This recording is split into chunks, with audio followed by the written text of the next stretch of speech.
Hello, everyone. Welcome to This Day. It is Friday, June 26th. Before we tell you who's on our show, I just wanted to talk to you a little bit about the 4th of July. So the 4th of July, there is going to be a golf cart parade. And I really think this is such a great idea because you're going to be able to use your own golf cart if you have one. Look at those cute doggies. Decorate it any way you want. And if you don't have a golf cart, you can decorate your lawn, your home, windows. You can decorate your face masks, face coverings, whatever you wear. And then, of course, wear patriotic clothing. Also, spread cheer by honking and waving as the parade passes. Now, the parade is going to start at 9:30 in the morning at both Clubhouse 1 and Clubhouse 5. If you want additional information, you can go to lagunawoodsvillage.com and click on the news area, and it'll give you all the details, including where to sign up, what to do, and additional information on social distancing and things like that. All right, let's go ahead and go straight to our resources for you, which ochealthinfo.com, where you can get all of the latest numbers. And I would suggest that you go there and you can look at the various numbers for Orange County as well as our own city numbers. You can go to cdc.gov, which talks about how to stay healthy here and how to appropriately wear your mask. And you can go to covid19.ca.gov to get all the latest updates on Governor Newsom's reopening plans, which are changing rapidly. So I think I would go there for the latest updated information. Of course, you could always go to our information, which is lagunawoodsvillagealerts.com, and that is where you will find all of the local information that pertains to us here in Laguna Woods Village. If you have any questions, you can always email us at info@lagunawoodsvillage.com. Now, of course, with this COVID situation, you know, it's changed the lives of all of us. And here at Village Television, we were unable to do our broadcast for 2 days. So in the approximate 45 years that This Day has been on the air live every day, Monday through Friday, we have never not shown the show or canceled the show. But we want to tell you the reason why we have canceled the show for those 2 days is, as you can see by these pictures, our entire community services building went through a very deep cleaning and sanitization. So there you can see it, the guys in their hazmat outfits really took care of everything here. So we were able to come back and air our program for you. Now, the community center is still closed, so you cannot visit us here, but a few of us did come back so we can make sure that we aired this for you. Now, as you know, we are following all required and recommended protocols as defined by the Centers for Disease Control and Prevention to limit potential exposure to COVID-19. And we just want to make sure that all of you are following the rules and regulations, and that is why we provide you the resources necessary to follow up on the governor's mandates. As you know, he went back to having masks required for every Californian. Now, of course, I do not have my mask on now because I'm not around anybody, and you have to be able to hear me. So again, I'll tell you the resources, ochealthinfo.com, which will give you all the numbers, cdc.gov, and then, of course, covid19.ca.gov. All right. On our show today, we have Harvard Eye and Lutheran Church of the Cross. So Harvard Eye is Dr. Hovannessian, and then, of course, the Lutheran Church of the Cross has some great information. Every Friday, they are giving out free food. So we'll talk to Leland and his wife about all of that information. All right, stay tuned for Harvard Eye. We'll be right back.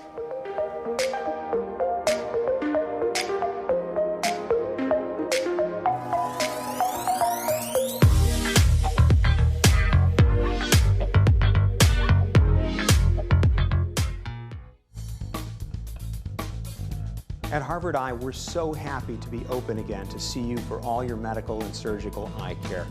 We're taking great care to protect everyone from COVID-19 by seeing fewer patients, spacing out chairs in our lobby, sanitizing our office constantly, and doing much more. The world is changing a lot, but what hasn't changed is we're honored by your trust and confidence and committed to keeping you safe. We can't wait to see you.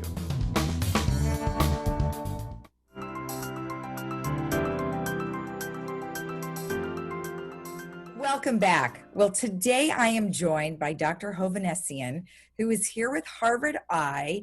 And, there is some new implants coming down the pike. So, Dr. H, how are you? I'm well. It's nice to see you. It's good to be seeing patients again. Last time we spoke, I think we were just, seeing emergencies. So this is so nice to be seeing our patients again. It is. And I know the last time we talked, you were taking the utmost care to make sure that your facility was in good shape in terms of protecting your clients and your staff. So good to know. That still hasn't changed, right? I mean, we still have to be very careful because infections are out there and our patients want to be as safe as they can. But we feel fairly confident in the way we're doing things that we're protecting people as well as they can be. And we're just excited to be able to help people again. Exactly. Excellent. So I understand that there is a new implant that is available. And why don't you tell me a little bit about it and why it's different than some of the others? Well, we've had a constant evolution of our technology in cataract surgery. That's what makes it so exciting is that not only is it, has it always been a very pleasant procedure for patients to have because it's not painful and it helps them see better, but the technology we can give is always getting better. And just to review, cataract is a clouding of the internal lens of the eye. It's a slow process that happens to pretty much all of us as we get older. But what happens is most people start to lose their ability to see things that are hard to see. Driving at night is a common problem, and also just reading fine print. Bright lights coming toward them can be make it difficult to see. So the Vivity implant is a new implant designed to go inside the eye to replace the lens of the eye.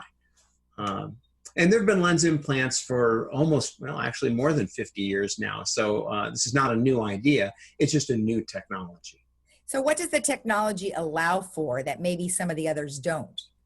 The most desired thing that we hear from our patients is that they want to be able to see as much as possible well, but also without glasses because, 70 is the new 40.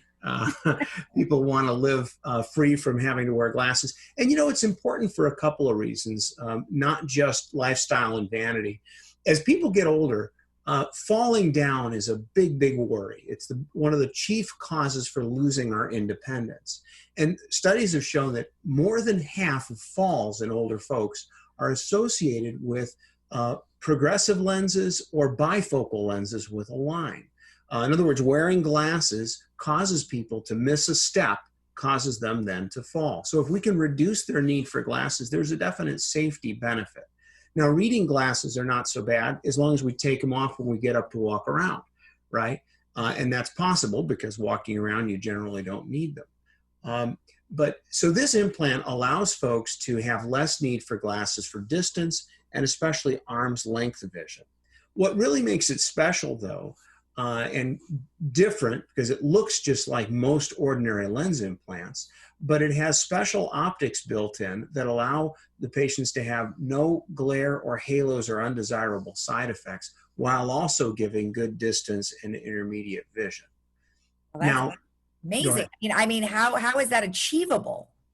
Well, the engineers who design these things are brilliant and they are constantly evolving the technology. What they've done is they put multiple focal points or an extended focal point into a single lens implant, which makes it different from our multifocals. So just to review, we have now implants that give patients a range of vision without glasses. And when we think about ranges of vision, there's distance vision, which is like, what you need for driving or watching television, recognizing, people and details across the room.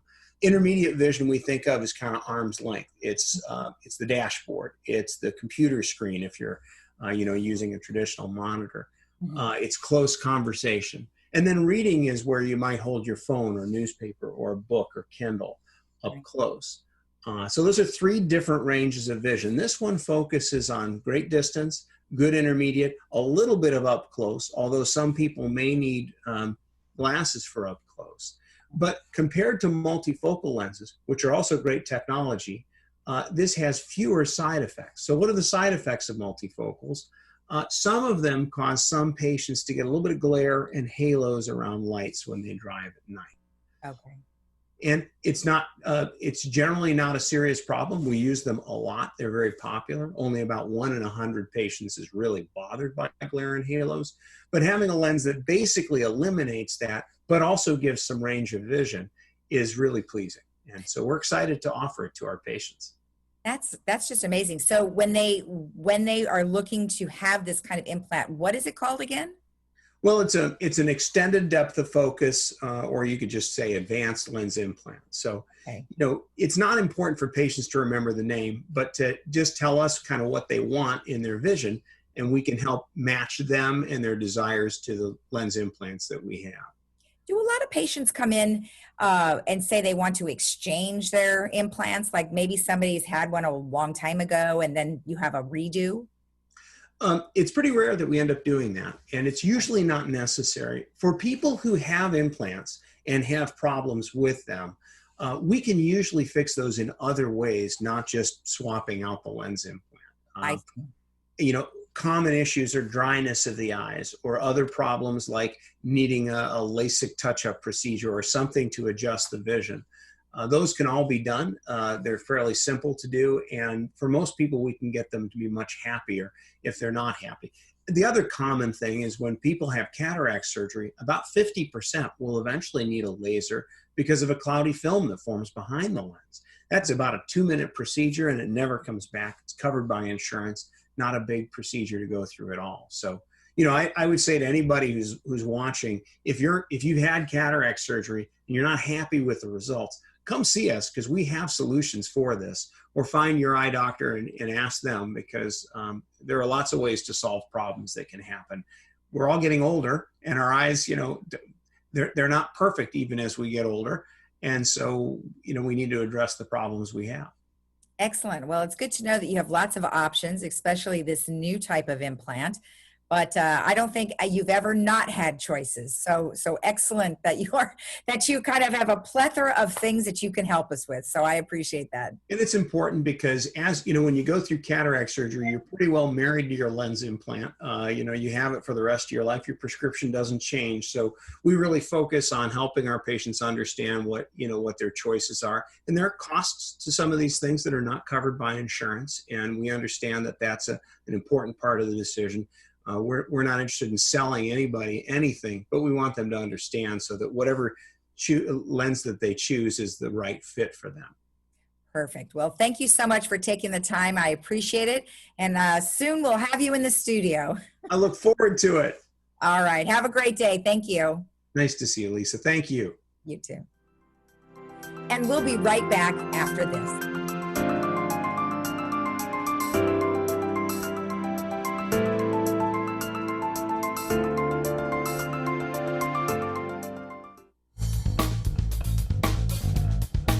At Harvard Eye, we're so happy to be open again to see you for all of your medical and surgical eye care. We're taking great care to protect everyone from COVID-19 by seeing fewer patients, spacing out chairs in the lobby, sanitizing our office constantly, and doing much more. The world is changing a lot, but what hasn't changed is we're honored by your trust and confidence and committed to keeping you safe. We can't wait to see you again.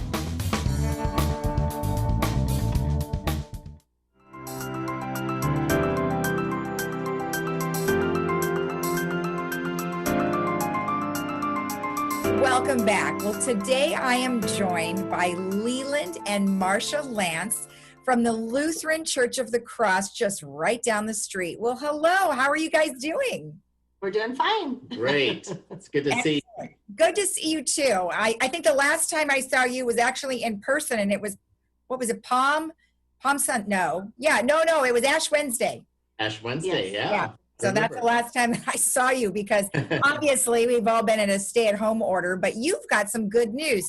So Leland, why don't we start off with the good news? Yep. The good news is that we are actually having in-person worship services again. We started actually 3 weeks ago when we were allowed to, and we had already been working on all the protocols that we had thought of that would be necessary. So we were kind of ready to go, and the wonderful thing is we're able to also do it live streamed. And so we can put it out there for everybody that can't come to church yet, that doesn't feel safe to come. But we also have some wonderful ways to come to church and be really safe. So you can come into the sanctuary and everything's marked off 6 feet apart. The ushers bring you in, you don't cross over anybody. And even for Holy Communion, when they come up, we come up to the front. We're very careful. I wear gloves and masks when we do communion, but it's just working out really well. And I'm happy about that. But if they felt a little iffy about that being in the room, we also have on the side patio on the back side of the church, we are streaming it there too on a huge television that's on a cart that can be taken outside with a sound bar, so you can hear really well and you can see, and you could even sit in your car and see and hear from your car if you want. And then we have it streaming to our social hall. We have a beautiful social hall, and of course we aren't using it for anything now, so we kind of reset it with chairs 6 feet apart in all directions. And so you can come in there, it's air conditioned in there, and we have a huge screen with a video projector, and we can bring the communion we have communion at our church the first and third Sundays, and we would bring it to you at your seat, so you don't have to get up or move or anything. And it's, again, practicing all the safe protocols. You know, that's great. And I just have to say, through all of this, we have all adapted pretty darn well to this. And, you know, everybody's taken the great precautions that are necessary to make people feel comfortable. And, you know, our community is at the highest risk. And so they are very nervous. In fact, so much so that they weren't even going to the hospital. So that was very, very concerning. So I'm really glad that you guys were able to make those changes and welcome people back. So that's wonderful. So then services are the same in terms of times? Yes. One thing that was kind of cool was we already had lots of service times before this happened.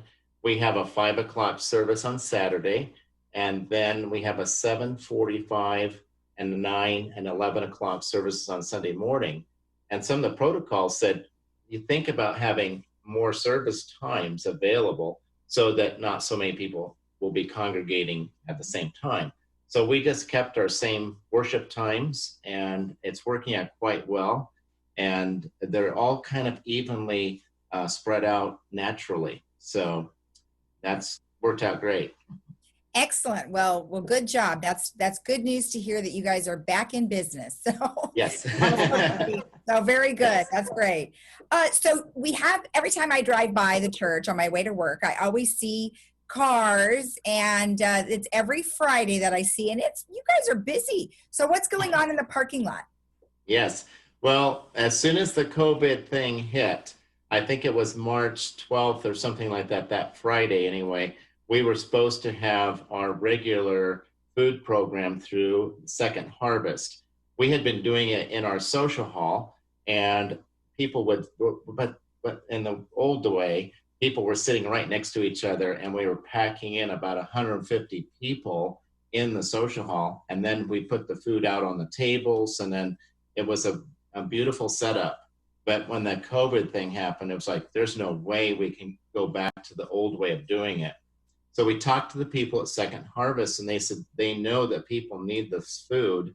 And so the next Friday we started, and we've done it every Friday since. And I think we started out giving out, I think it was 75 boxes the first, and then we kept running out. And so Second Harvest kept granting us more. In the early weeks, we actually had to go with pickups, open bed pickups. That's the only way they'd allow us to haul it. You can't put it in your car because, in case. So anyway, we did it carefully with pickup trucks. 5 pickup loads of boxed food would be picked up on Thursday and then distributed on Friday morning. We continued to run out, and then they started saying the the growers were donating food, so we get 2 boxes now for each household. And the fresh food is like a bag of apples and oranges, and these are good, really good produce. It's not like seconds. Carrots, onions, and potatoes, and that fills up a whole box. Mm-hmm. So we've been now up to 200 boxes of each, which is 400 boxes. And we've asked for more now, so we're going up to, I think it's 425 boxes, which is, or 450 boxes. So it's 225. We just keep increasing it a little bit each week. But now they bring the food to us on their trucks, a big truck, and it comes on Thursday, and then it's on pallets. So our church actually has purchased a pallet jack. And so we have our own pallet jack, which I'm so happy because it makes it so much better, because we don't have to have all these people volunteering their pickups and trying to haul it and bring it and cover it. And oh my goodness, it's a lot of work. Yeah. So now they deliver it to the church, to the back parking lot, and then I get to pallet jack it into our social hall. We even put down masonite on the tile floor so we won't crack the tiles. And I've learned how to use the pallet jack, and it's been really good. And so that it's a real safe drive-through situation. And we've been servicing this for every week now. And we ran out last week at 9:15.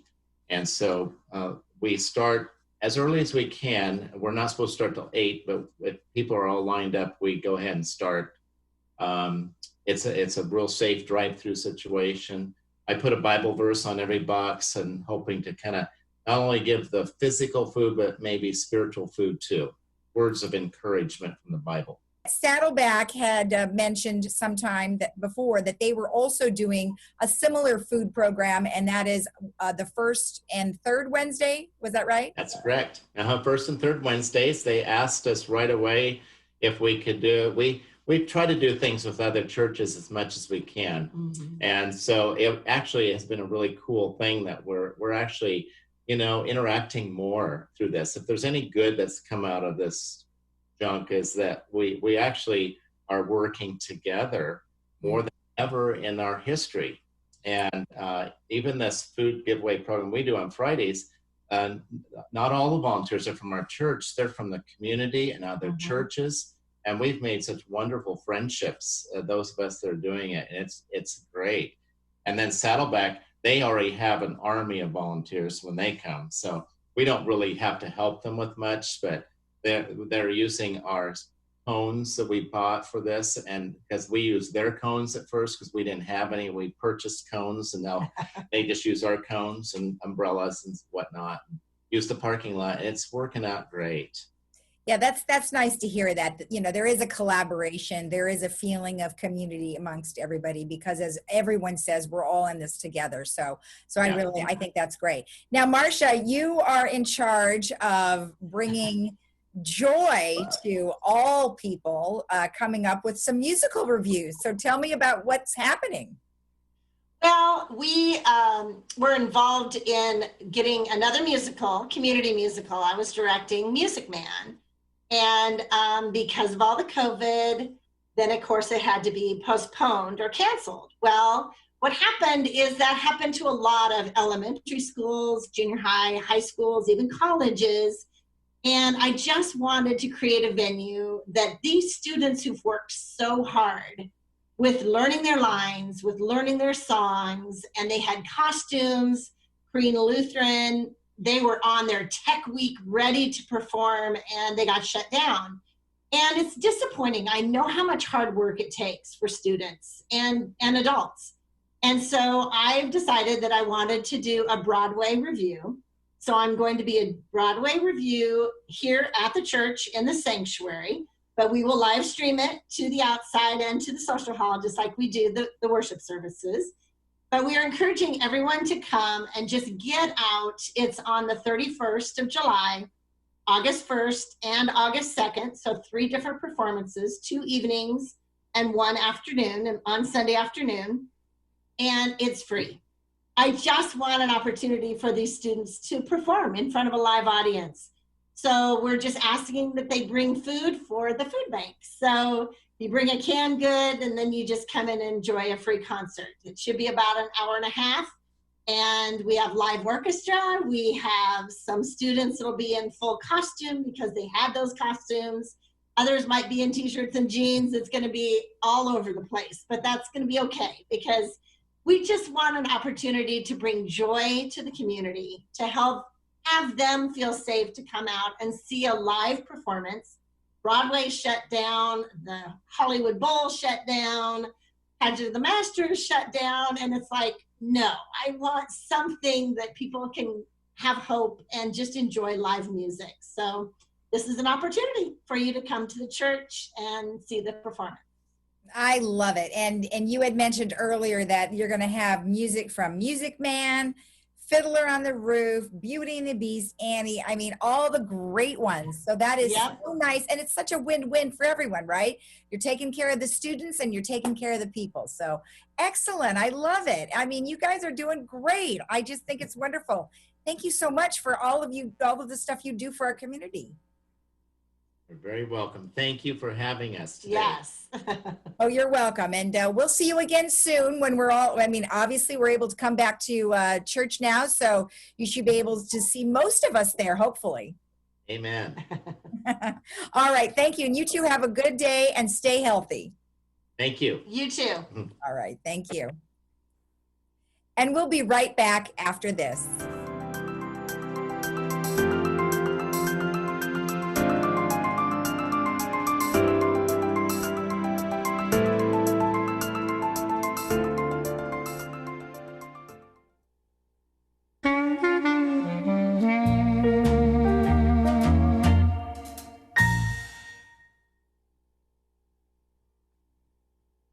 Been working with retirees since 1984. I specialize in protecting people's money, setting up a secure retirement income stream for them, and making sure their money is there when they need it. I started Sterling Financial Advisors under the premise that we not only needed quality service for clients out there in the financial industry, but ethical standards as well. We don't have any monopoly on the investments we use. What we do have a monopoly on is the integrity and how we treat our clients.